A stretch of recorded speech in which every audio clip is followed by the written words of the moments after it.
today? Well, I hope you enjoyed Misty's introduction. My name is Ben Hur, and I'm going to take a couple minutes and run you through a quick mental exercise.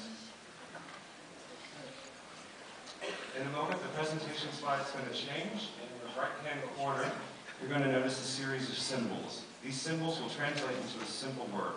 I'm going to give you 30 seconds to try to find the answer. And there you go.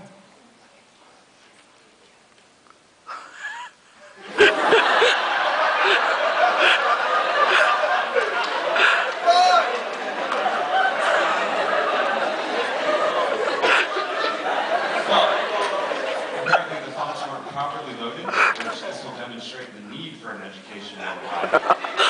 What we're going to do is we arbitrarily handed a group of students the answer key based off of their geographical location. And the rest of you were going to sweat it out, not be able to get through it, and wonder why these people have the answer every single time. That's not fair. Now I want you to take a moment and imagine that this auditorium is the world. And that the people with the answer key, which would have been the front row center, are the people like you and I who have access to education.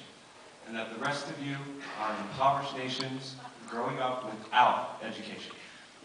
Every book that you've read, erased from your mind.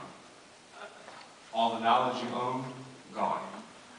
Forget about creative arts, theater, because every moment of your life, you're going to be focusing on survival.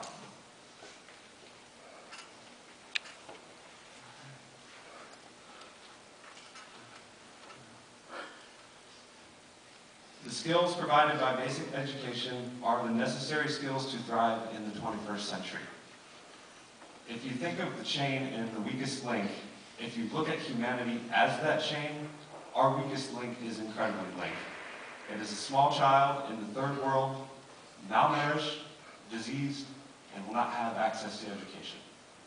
And on that, I'd like you to think about that, and here's Steve Ball.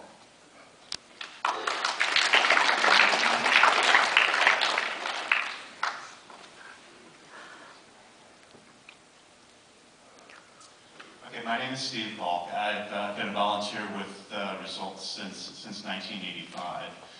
And what I want you to do now is I want to kind of step back a little bit and take a look at the bigger picture in the world and what's going on. And in the world at the moment, there are 75 million children who do not have access to a basic education.